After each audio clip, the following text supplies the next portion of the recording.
dan, še v našem imenu. Mi bomo kar začele danes tukaj pod okriljem Pionirskega doma, vas pozdravljam še v mojem imenu in z mojimi krasnimi petimi sogovornicami, ki bom čez nekaj trenutkov predstavila. Z njimi bomo v naslednjih minutah govorili o pomembnosti dramskih besedil ter uporabnosti gledaliških pristopov pri poučevanju mladih.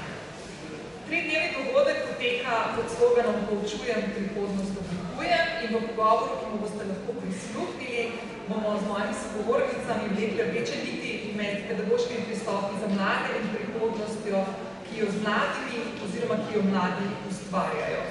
Danes so z mano, pa boste tako roke zadali, da bomo vedeli, kjer ste. Staša Prah. Staša je umetniška vodja Pionirskega teatra, ki deluje znotraj kultnega Pionirskega doma Centra za kulturo mladih v Ljubljani. Staša je priznana dramaturginja, diplomantka ARVTF-ja, z bogatimi izkušnjami v improvizacijskem gledališču, sodeluje pri številnih gledaliških produkcijah v Sloveniji. Poznana je po svojem delu profesionalnih produkcij gledališč, delala je praktično z vsemi, razen s enom je prerazložila, namenjeni tudi otrokom in mladim. 17 let je članica žirije na otroškem gledališkem festivalu, bila je tudi članica žirije za besedila v gledaliških sanjah. Urša Strehar-Benčina je gledališka pedagoginja, ki z mladimi deluje na različnih gledaliških in izobraževalnih projektih in pri svojem delu se osredotoča na spodbujanje kreativnosti in angažiranosti mladih skozi gledališče, kar vključuje tudi vodenje otroške žirije na gledališkem festivalu. Urša je tudi izvajalka strokovnih usposabljanj posameznic in posameznikov v vzgoji in izobraževanju na področju vključevanja gledaliških tehnik, predvsem improvizacijskega gledališča v različna učna okolja. Maša Pfeiffer je urednica zbirke Gledališke sanje, ki jo lahko tukaj vidite. Evo, super, hvala, Staša. Tudi ilustrirala je te knjige. Skrbi za izbor in publikacijo dramskih besedil, ki so namenjena mladim. Poseben poudarek namenja zagotavljanje vsebin, ki so relevantne in privlačne za mlajšo generacijo, kar se mi zdi ključno tudi za današnji pogovor. Pa bo Maša kasneje to malo povedala. Tatjana Žagar je profesorica z dolgoletnimi izkušnjami pri poučevanju gledališča v šolskem okolju, vodi tudi 2 šolski gledališki dejavnosti, improgledališče in gledališče. Svojim delom je pomagala oblikovati učne načrte, ki vključuje gledališke metode za izboljšanje akademskega uspeha in socialne vključenosti učencev. To je nekaj, kar jaz na primer nisem bila v šoli in mi je tudi žal, tako da bomo o tem malo več kasneje. In Anastasija Milanovski je dijakinja in tečajnica gledališkega studija Pionirskega doma, bila je predsednica otroške žirije na otroškem festivalu gledaliških sanj, kjer mladi ocenjujejo gledališke predstave svojih vrstnikov, kar je omogoča, da razvija svoje veščine vodenja in kritične ocene. Torej, Anastasija, bodoča vodja, bo prevzela štafeto, oziroma je prevzela od svojih predhodnic. A sem te pozabila? Ne. Dobro, smo začeli. Okay. Prva stvar, ki sem videla, kakšne sogovornice bom imela in tematiko, ki imam, v kateri zelo malo vem in bom danes vodila ta pogovor na način, da mi boste malo povedali več, da se tudi jaz kaj naučim. Ampak prva stvar, ki mi je skočila v oči, je, da vsaka nova generacija, pa mlada generacija, ki prihaja v neko širšo družbeno okolje, v tem trenutku bomo govorili predvsem, predvidevamo generaciji Z in prihajajoči generaciji Alfa, prinese neko svežino in nek nov način, s katerim moramo to generacijo vključevati v različne aktivnosti. Da jih nagovorimo, da jih vpletemo, da jih nagovorimo z nekimi tematikami, ki njih zanimajo. Zdaj pa zanima mogoče od vsake od vas, pa Anastasija od tebi še posebej, ker si edina predstavnica te generacije, predvidevam tukaj. V čem se mogoče ta generacija, ki zdaj vstopi, s katero sodelujete v svojem vsakdanu, s čem se mogoče razlikuje od prejšnjih in kako to vpliva na vaše delo in oblikovanje programov, s katerimi se ukvarjate?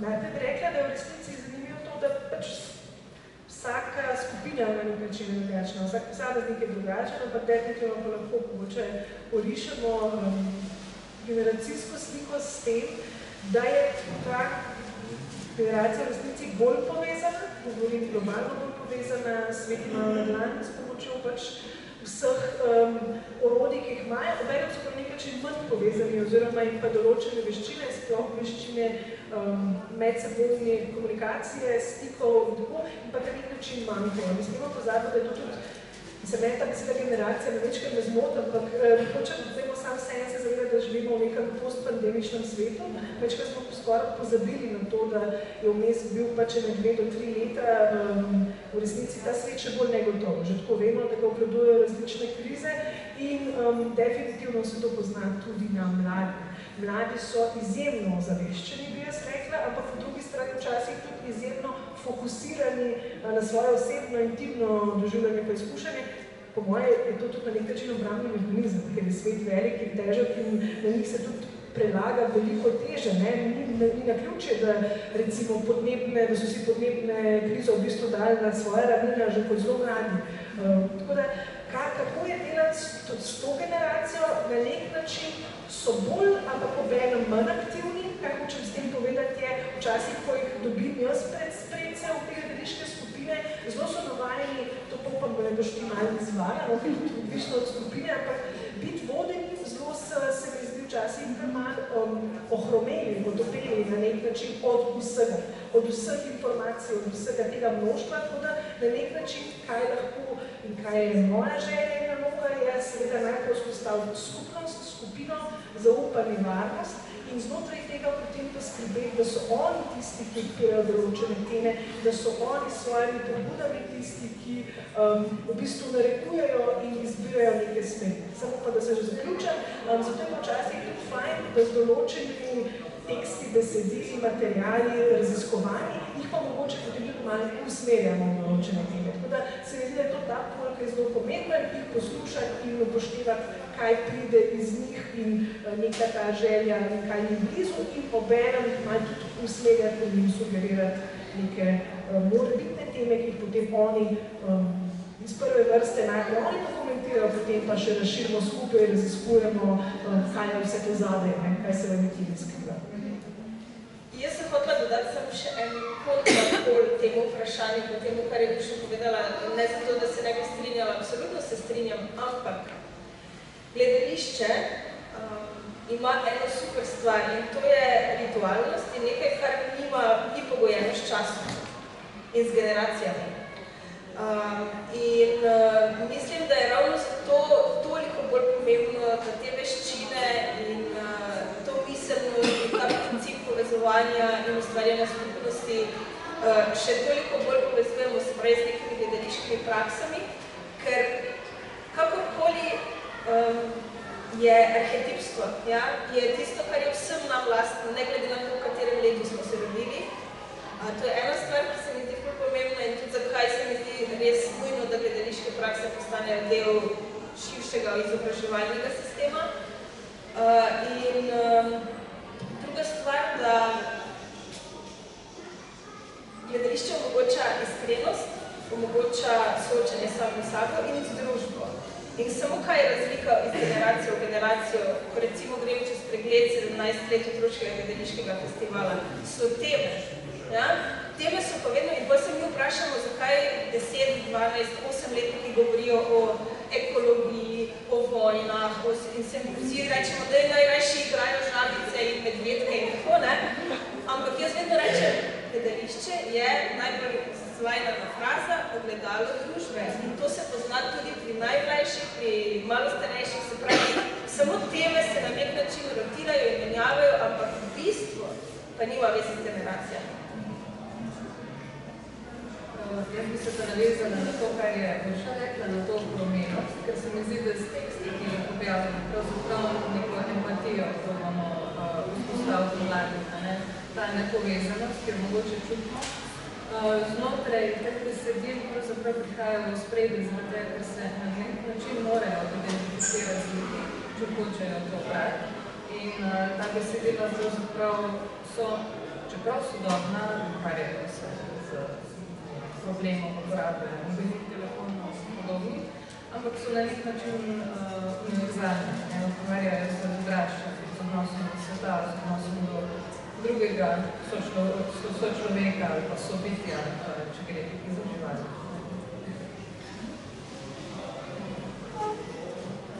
Ja, bom še spovedala, ko je to pred korono, pa po koroni, ker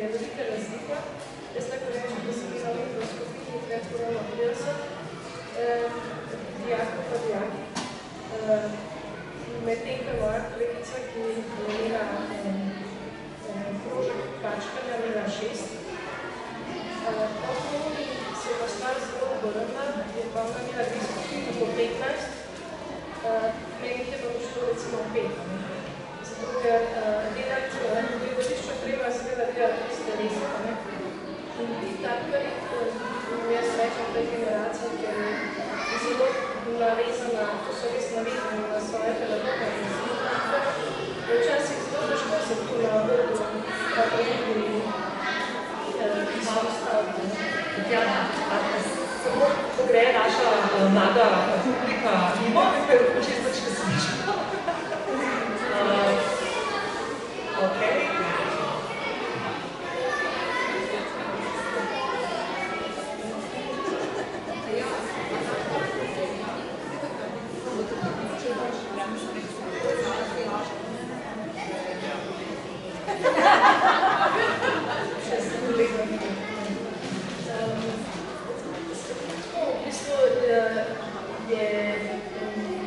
Vse razlika med prej in danes, počasi se stvari normalizirajo, ampak škoda, po mojem, nekaj, tako bom rekel, konkretno naravno. V bistvu se današnja generacija, po mojem, malo sramuje svojega telesa, ne vejo, kaj bi točen z njim.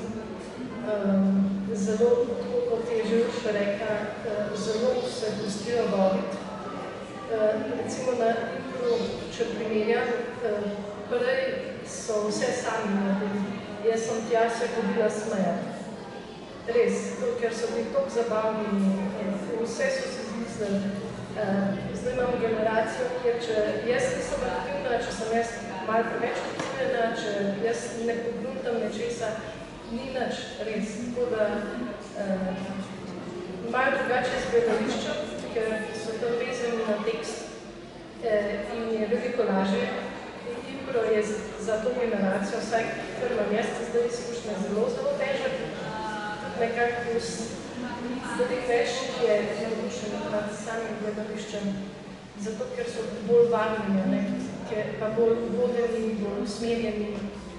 Moš razložiti povedati, tako da to je bolj jaz opaženo največji. Tak vsem malo razlike med eno in drugo generacijo. Upam pa, da tako da tu vse stvari, da počasi prihajamo nazaj, oziroma da gremo naprej. Najboljši. Ja, okej. Zdaj pa pač kar se tiče tega, kar ste vi pomenili, da se bolj pustimo voditi. Jaz imam občutek, da dejansko nekateri posamezniki malo zgubljajo identiteto, sploh pač glede na to, da je to teh omrežij, ki ti dejansko povejo, kaj misel, v katero smer misel, dobesedno kaj misel. In pač pol, ko prideš do neke točke, kjer se moraš sam pač izražati sebe, tako, kaj pa ne izražam, kdo pa sem. Tako da pol je tudi odvisno od tega, koliko si vpleten v to in pač pri temu spet pride skupnost. Če je pač varna skupnost in da skupaj z svojimi vrstniki pa z mentorcem, ob kateri se počutiš varno, počutiš kakor, da se lahko odpreš, lahko tudi raziskuješ sam, kaj pa je moje stališče, kdo pa sem jaz. In pač si zato bolj aktiven in se manj pustiš voditi. Mislim, greš po smernicah, ampak ni da, na primer, mentor da primer in ti ponoviš ta primer, ampak ti rečeš, aha, okej, ta je primer, grem s temi komponentami sestaviti nekaj svojega. In to se mi zdi tudi, da je tako, kako zadrževati pozornost, ker je bilo za generacije, pač jaz nisem delala z večimi različnimi generacijami. Ampak imam občutek, da pač ene stvari ostajajo stalnica. To, da se moraš počutiti varno, to, kaj nagovarja človeka na noter, kako nagovori človeka, imam občutek, da ostaja podobno, če ne enako čez generacije. So pa principi različni, glede na to, v kakih okoliščinah generacija odrašča, kjera tema jim je bliže, tako naprej, ampak človeške stvari pa ostajajo človeške.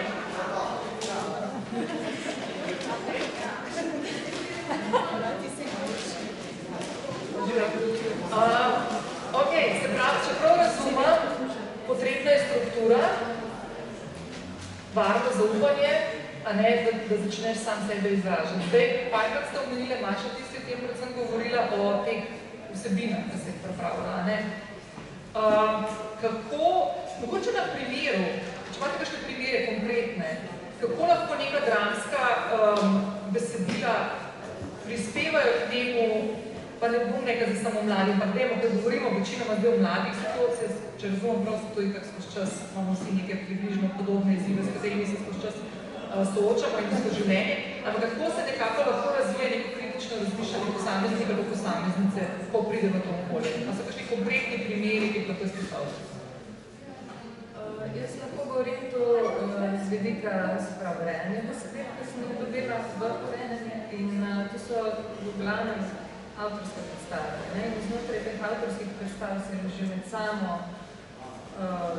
samim ustvarjanjem z tega besedila more dijak, najstnik pravzaprav ukvarjati sam sabo, ker ima veliko besede pri tem, kakšna vsebina bo nastala. Mentor mu pomaga, ga spodbuja, usmerja, ampak mu daje tudi glavno besedo. Se pravi, kritiško razmišljanje lahko razvija znotraj tega, da sam pove, kaj misli, dobi odziv na to, tudi odziv svoje skupnosti, ko se to ustvari. In o tem tudi piše Ana Duša v spremni besedi, ki je del gledaliških sanj 3 in ima kar dobre uvide v ta proces. Jaz bi tukaj mogoče večkrat eno, kako ne rečem, teoretično samo kratko ozadje postavljane. Če mi govorimo tukaj o večinoma o gledališki pedagogiki, jo lahko v bistvu temeljimo na 3 stebrih. Ena je gledališko prismeljevanje, kako hoditi gledati predstave, kako ne nazadnje brati besedila, kako pač v bistvu biti angažiran bralec, gledalec, spremljevalec umetnosti. Ena je ustvarjanje gledaliških predstav, torej ustvarjanje umetnosti, sodelovanje krožkih in tako dalje. In tretja je gledališče za pridobivanje in vzgoj različnih veščin. In jaz mislim, da ta kritično mišljenje, kot si ga omenila, je v resnici lahko na vse načine v resnici pridemo do njega. Jaz mislim, da že prej sem razmišljala o enem takem krogu od splošnega posameznega, skratka, da je fino, da gremo čez različne točke, kaj hočem povedati. Eno je, kot sem rekla, branje, zato ker ta spremljanje, pa opazovanje, ker nas v bistvu neke zgodbe, kot je Maša že prej izpostavila, v bistvu nagovarjajo na osebnem nivoju in nam pač s pomočjo empatije oziroma ki jo pač razvijamo na tak način, negujemo odnos, a nam gre kaj na živce, a nam gre kakšen lik, a nas pritegne, nas kakšna stvar ziritira, ker to naše čustovanje, ta pravica do doživljanja, pravica do lastne interpretacije, ki se mi zelo pomembna in jo mogoče celo malo zanemarjamo, seveda, da je pomembno, da se mi naučimo analizirati, da naučimo se, kaj pomeni slovo sredstvo, kaj pomeni brati, dekodirati znake na odr pa druge, ampak imeti pa tudi pravico do lastnega doživljanja. In to je definitivno en steber. Steber je, ki ga nujno moramo spodbujati, je lastno dejstvovanje. Jaz vedno najprej rečem, tudi mentoricam, ki se v šolah ukvarjajo, kdorkoli želi vpletati te dejavnosti v pouk ali pa kamorkoli v neko okolje, pa je mogoče se malo brije začeti najprej probati sam, najprej da to lastno telo. Zakaj? Samo lastna izkušnja, ki lahko mogoče sploh vidiš, s kakšnimi čustvi, stanji, situacijami, kaj to zahteva, to izpostavljati na stelesa in tako. Skratka, druga stvar je absolutno lastno doživljanje v tem smislu in tretja stvar je potem, imeti, kako še lahko to urimo, tukaj si pa ti sama v bistvu izluščila iz tega pa neka struktura. Mi kot mentorji včasih sploh pri se mi zdi improvizijskem gledališču pogosto izgleda, jaz vedno citiram SSKJ, notri je definicija improvizacije, delati nekaj brez vnaprejšnje priprave. To ni res, kar se improvizijskega gledališča tiče, je ogromno ene priprave, da ti moraš spontano nastopati, sploh ker gre za gledališče, torej ti se moraš vživeti v karakter, ti moraš v bistvu pisati dramsko besedilo oziroma spontano uprizarjati zgodbo, skratka neko psihološko predanost moraš čutiti, povezovati se med sabo, scenografija, kostumografija, skratka ti moraš obvladati ogromno gledaliških jezikov in tehnik, da lahko splošeno in spontano ustvarjaš na odru. Skratka, če se vrnem nazaj, jaz mislim, da zato, da mi kritično misel vzgajamo, je nujno v bistvu raziskovati mnoštvo pristopov. Zato jaz vedno, ko pač se pogovarjamo tudi na delavnice z učitelji ali pedagogi, pa delavci pač vzgojno-izobraževalnih ustanov, je najdite tisto pot, ki je blizu vam. Noben me reče, da morajo vsi biti na enak način, da se morajo te stvari dogajati. Včasih so nekateri izvrstni pri pripravi na oglede predstav, potem grejo pogledati in potem se v njih pač pogovarjajo ali pa s pomočjo različnih iger in vaj tudi reflektirajo, evaluirajo te predstave. Skratka, jaz mislim, da je nekako to, kar si tudi izpostavljanje, najdeti svoje poti, v smislu identiteta lastna je tudi pedagogov in učitelj izjemno pomembno, kaj to pomeni. Včasih bom zaključila zdaj to misel, ampak ker jaz učim, pa nekdo reče, ne, ja, jaz bi tudi tako kot ti, ne. Ne, prosim, ne, še jaz včasih ne bi tako kot jaz. Ne, heca se, ampak zelo je pomembno, da najdemo nekaj, kar je blizu in lastno nam. To pa pač zahteva pogum, zahteva pripravo, tudi pripravo, ko smo bolj pripravljeni vrš čez ramo, pa se prilagoditi situaciji, ki je to pred nami, ampak zahteva postavljanje ciljev, skratka zahteva to, kar zahteva vsaka šolska ura, tudi priprava pač neke ustvarjalne umetniške dejavnosti. Veliko sem navrgla, mogoče bi to kaj vzela. A bo že? Ok. Takole je nekaj stočiti, mogoče še eno stvar, če smem, to improvizacijo, to mi je dobro, to improvizacija, da se začne pripravljaš, še to, da se potem moraš, da si pripravljen, ampak potem tudi na to, da se odzivaš na to, kaj publika, ne? Še en del, kar se mi zdi tudi tako precej, po mojem, ena taka ultimativna stvar, pa še cherry on top, bi rekel. Ena stvar, ker bi vsem se še malo poigrala s tem, kako lahko gledališče, gledališko udejstvovanje vpliva tudi na mlade, na nekem sociološkem čustvenem razvijanju. To ste danes že kar povedali, ampak ena stvar, ki je prejle Anastasija povedala in se mi zdi taka, tako zelo tega zamislim, ne, da živimo vsi v družbi, ne, mladi in mi vsi, ne, živimo v družbi, kjer smo konstantno na tem 3 korake do, 5 tipsov do, ne, vse je tako neko poenostavljanje in kaj ne bi bilo in kako ne bi razmišljali in kaj ne bi bili v nekem življenjskem obdobju, pa obenem si nagovarjam, da moraš biti pristan, edinstven, unikat, ne. In je to neka taka kontradikcija, se mi zdi, ki je tako zelo lahko boleča, ne. Predvsem za mlade, ko odraščajo, pa išče neko identiteto, kot za vse druge, kot se v nekih okoljih ali pa izzivih v življenju srečamo. Kako lahko tukaj tudi skozi, na primer, angažiranje v nekih gledaliških okoljih, kako lahko tukaj mladi in na kakšen način se to lahko vidi, rastejo in tako na osebni ravni, kot tudi potem na ravni učencev ali pa kasneje karierni. Mogoče Anastasija tudi za tebe, no, ker si bili predstavnica tega. Ni nujno, da začneš, se lahko tudi kakšna druga, no, da začne, ampak tako, se mi zdi to en tak pomemben vidik. Ja, mislim prej, da se navežem na to, kar smo govorili o kritičnem mišljenju. Jaz dejansko mislim, da se to razvija tudi skozi druga besedila in na splošno življenje. Pač vsaka situacija v življenju, vsako besedilo, ampak da je nekako nujno, da zraven tega ne dobiš nekega vnaprej podanega mnenja, ki ga ne bi bilo pravilno, da pač lahko sam razmišljaš in se s tem razvijaš. Tako da sem nekaj dodam, v bistvu dopolnim. Zdaj, kaj si to rekla, ne, v bistvu imamo en program, ki smo ga že prej omenili, ne, otroška žirija je bila dodana, otroško festivalu gledaliških sanj, ravno v bistvu z raziskovanjem tega, kako vzgajati ljudi, ki bodo pač opazovali predstave in med sabo znali tudi argumentirati, razmišljati in tako.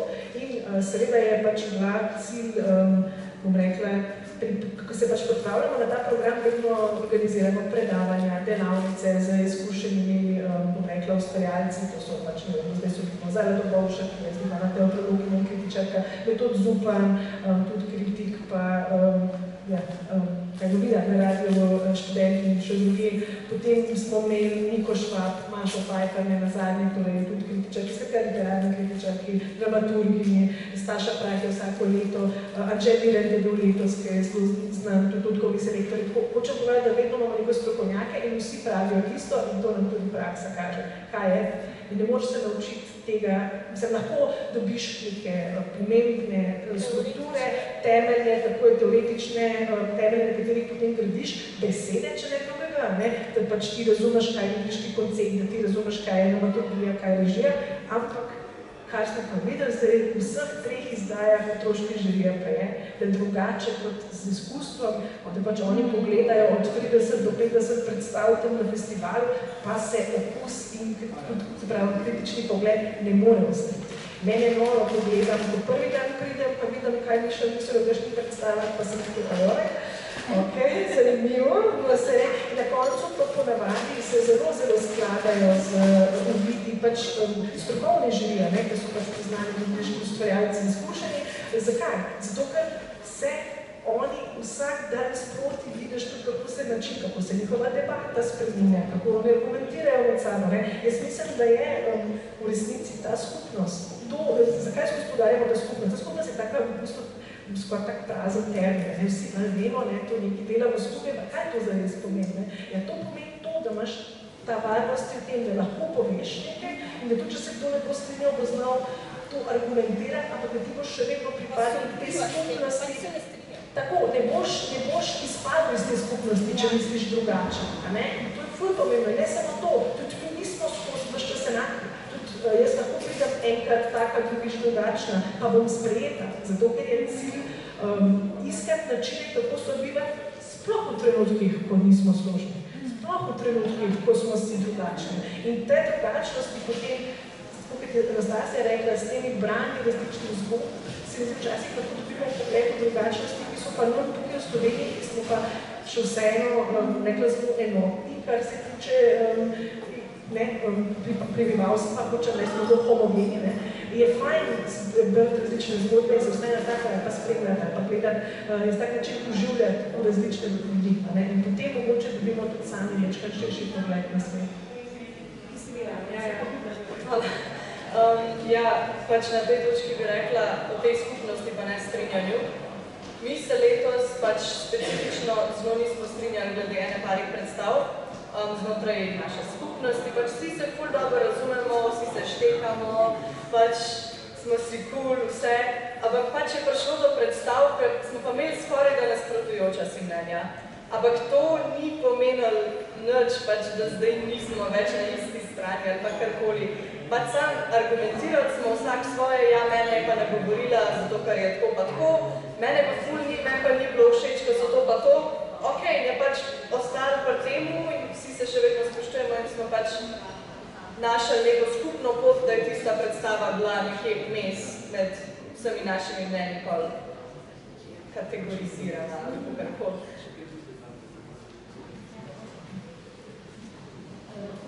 Mene je čudi, da v tem slovenskem prostoru, v bistvu gledališka dejavnost ni prepoznana tako, da bi morala biti. V osnovni šoli vem, da je izbirni predmet gledališča ali kako. Omejeno je na 1 uro na teden, se mi zdi. To je tako, da se nekdo v bistvu dela noca, ker če ti hočeš nekaj narediti, se komaj ugledaš, kaj še ne, da bi lahko kaj naredil, kaj ustvaril, kaj tako. Potem mislim, da imajo celo eno omejitev, da če že enkrat upišejo ta predmet, da ga ne smejo več. V srednji šoli razen, če ni učiteljev, ki so pripravljeni to delati, ni, se pravi, nobenega predmeta, ki bi karkoli govoril o gledališču razen slovenščine, ki pa vemo, kako to gre skozi. Jaz sem profesorca slovenščine, pa po moje še največ. Tako se v resnici malo potrudim, da čim več zvejo o kakšni branju in kako je drugače, če jo beremo, kot če jo gledamo, to lahko tudi povem. Letos sem imela maturante in dokler niso šli gledati zaprta vrata, da smo šli gledati na tako, da bom rekla, društveno lepo predstavo o literarni predlogi in nebode, njihovo gledališče, ampak potem so šele doumeli, ko so na odru videli, kaj v bistvu je taka konverzacijska drama. In dokler ne vidijo tistih čustev na odru, tiste pobesnelosti vidikov, tiste zlobe, ki iz njih, ko to prebereš, prvo so ljudje okoli tebe, kaj pa tema, nič ne veš, kaj bi to pomenilo. Ko pa ti vidiš igralce, ki to prikazujejo na odru, in so v resnici prvo enodno, da je groza, je pa to malo drugač. Vem, da so glasbenikom, mislim, da zdaj 2 leti že imajo v sklopu svojih ur pevske zbore. Vem tudi, da naj bi ena filmska umetnost prišla v srednje šole, v gledališču pa še vedno nič besedila. To mene bo nekaj to preseneča, čudi. Zdaj greba, kdo bi sploh to moral kaj potegati naprej, ampak gledališče je vendar res ena taka, po moje, najbolj kompletna dejavnost, kjer se ves nabor čustov, ki ga greš lahko skozi, ni treba, da si žalosten, pa igraš tudi, ki je žalosten, ampak moraš to znati, moraš vedeti, kaj moraš, ali malo pomisliti na nekaj. Ne vem, majčka so se zdaj sama vse zgodila, ampak nekaj bom še povedala, nekaj samo vse imaš. Recimo, se mi zelo pomembna vloga mentorjev, da pustijo, da igralec se sam na svoj način izrazijo.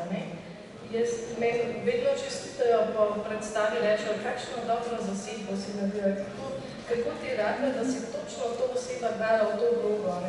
Jaz predstava bila v bistvu enako bi mi rekla, tudi če bi jaz zamenjala.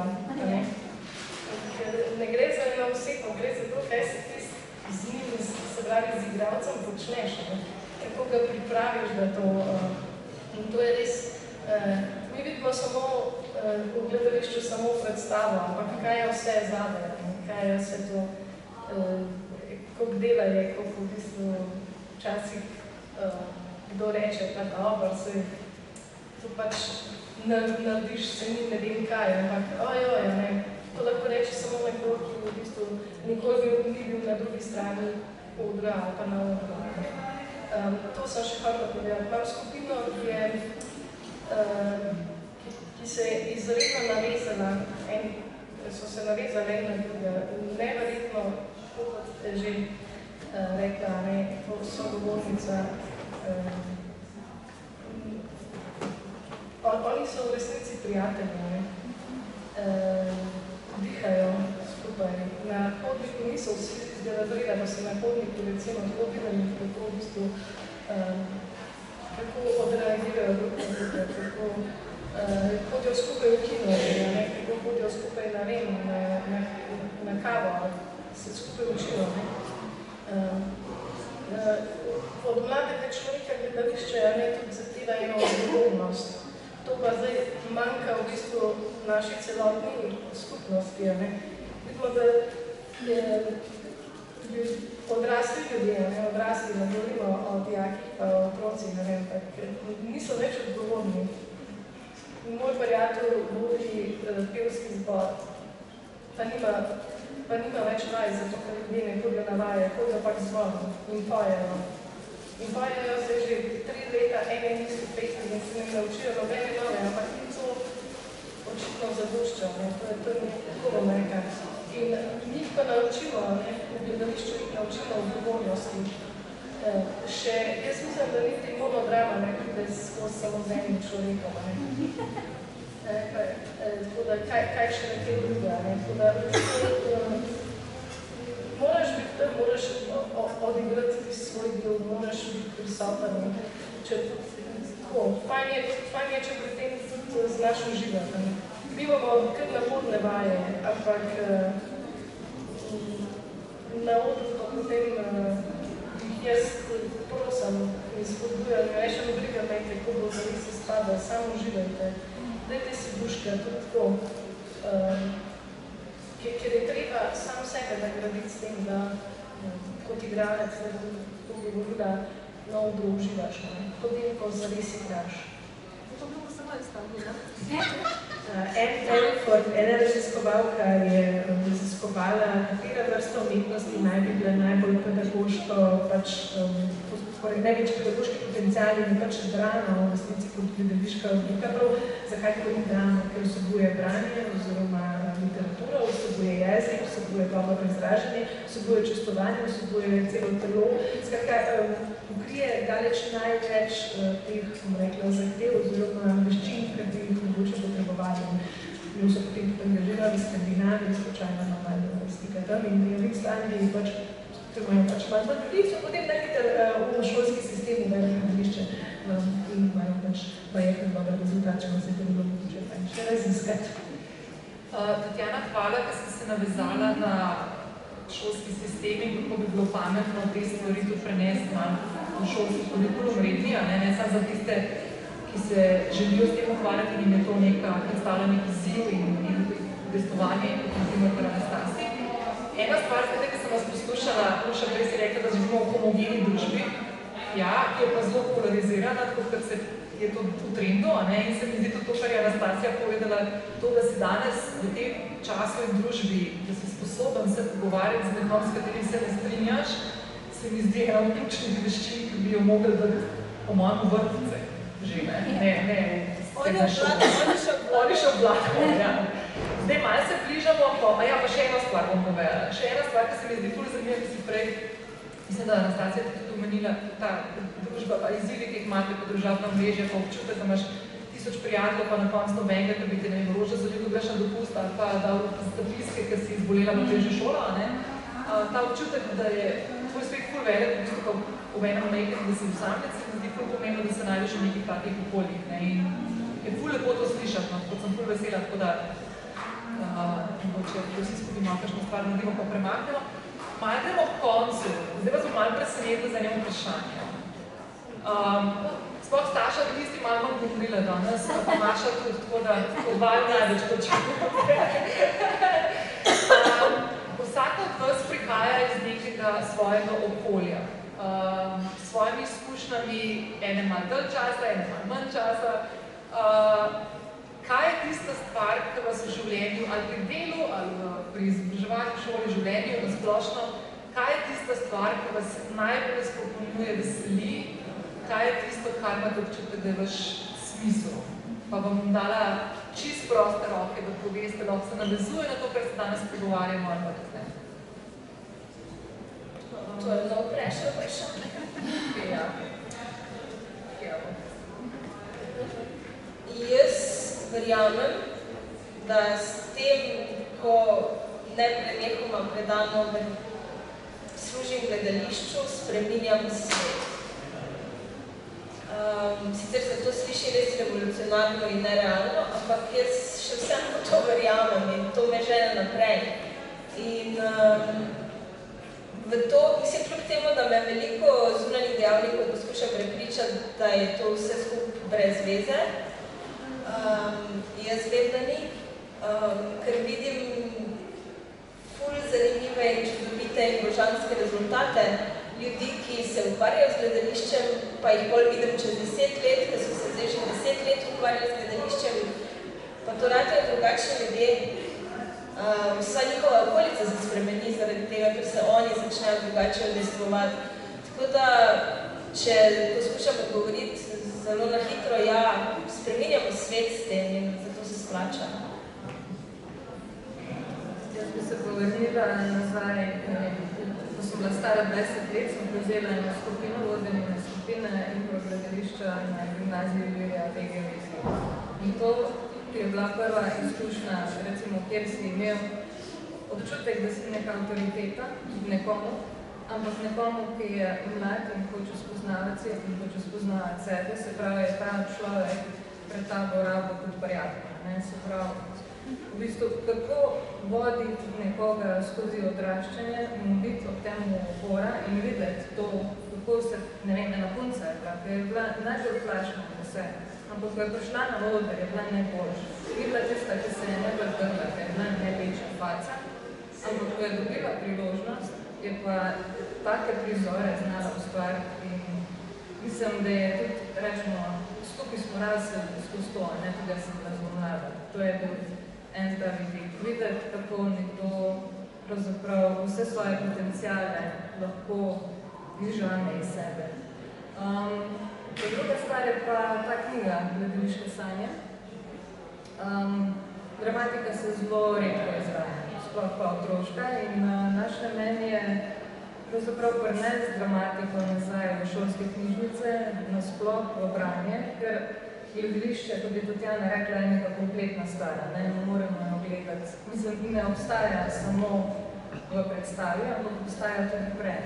In če bi spravili, zase lahko rečem, da mi je branje dramskih besedil v gimnaziji, naprimer, veliko prineslo. Se pravi, lahko sem se uživljala, lahko sem si predstavljala, vizualizirala sem si te predstavljala v glavi, kako bi jih naredila po svoje. In to je pač tudi mogoče gledališke sanje želim urejati na tak način, da bi imeli mladi priložnost se vživljati v določene svetove, videti potenciale, kaj iz tega zgraditi. Mogoče bi bili lahko tudi navdihneni, da napišejo nekaj svojega, in to smo tudi ponudili v tečaju drama vzgajanja. In eno izmed besedil je tudi delo ene gimnazike, ki se pripravlja počas na sprejemnice za dramaturgijo, kar mi je zelo všeč, ker je res dobra ideja. Moje uredniško delo je bilo tukaj povezano tudi na nek način z nekim mini-mentoriranjem. Se pravi, nekemu tekstu sem se res posvetila. Dobila sem se, dala sem mi konkretne predloge, popravke, pogovarjali so se o tem. In ena izmed najlepših stvari, ki mi je odgovor rekel, glede uredniškega dela je bilo, ampak vidi se, kako uživaš v tem, kako bi mi rada pomagala. In to mi je bilo res ljubo. Jaz bi sam še to, ker se mi zdi tako dobro, da si to rekla na glas. Pač ja, dramska besedila so tudi za branje in v tem so ekstremno specifična. Zato, ker omogočajo največ, oziroma ker imajo že po teoretski zasnovi največ praznih mest, kot temu rečemo. Se pravi, one sam neki nakazujejo, vse ostalo se pa dogaja v bralcu. In v bistvu tega branja je med mladimi, pa tudi verjamem, da med odraslimi, zelo malo. Se pravi, dajte vi meni vse te informacije na en papirček, da bom jaz to vse vedel takoj. Dramsko besedilo pa tega ne omogoča za nalašč. Oziroma, za nalašč omogoča 500 000 milijonov interpretacij, toliko, koliko je pač bralcev. In jaz mislim, da je tudi ta moment, pač seveda verjetno Tatjana je tu neka izjema, čudovita izjema, ki omogoča interpretacijo, ki omogoča, analiza eno, kaj pa ti misliš drugo, ampak zato se mi zdi, da izginjajo, ker v samem sistemu ni prostora, da bi mladi lahko sploh mislili po svoje. Ker če je tako rekel, je tako rekel in konc. In pač s tem ubijamo dramska besedila, ki so ravno nasprotno. Se pravi, in se mi zdi, da je to, da te knjige obstajajo nekaj res vrhunsko, wow, superskega. In upam, da kdo to sliši. To ni dal, da se jih vidi, ne? Krasno, super. Smisel je v tem, da izkušamo in moj smisel je ne samo izkušati, ampak ustvarjati prostore, kjer je izkustvo ljudi v nekem soobstoju drug z drugim, bom rekla, prignano do skrajnosti do te mere, da ne glede na to, kaj si v tistem trenutku nekdo zaželi izmisli, daj sebe, da lahko to naredi. V bistvu se ustvarja prostore, kjer živimo tako, kot si želimo živeti. Nekaj smo se že prej pogovarjali, o realizaciji potencialov, ne samo to je najlepših feedbackov oziroma povratnih informacij, ki sem jih jaz dobila na kakšnem od teh izobraževanj je bila, jaz nisem vedela, da sem lahko to. Jaz nisem vedela, da je bilo to v meni. In to, da pač skozi različne vrste umetnosti, pač mi smo tukaj zdaj, bom rekla, ne vem, kakšna beseda slovenska je, navijačice, deliverke, skratka, verjamemo v gledališko umetnost, ampak v bistvu verjamemo v umetnost, tika, to je pač ena manifestacija tega, ampak umetnost je ta prostor, kjer lahko raziskujemo, kaj vse smo lahko in bi lahko bili in tudi kakšnem svetu si želimo živeti. Tukaj je ta sprememba, ki jo jaz vidim.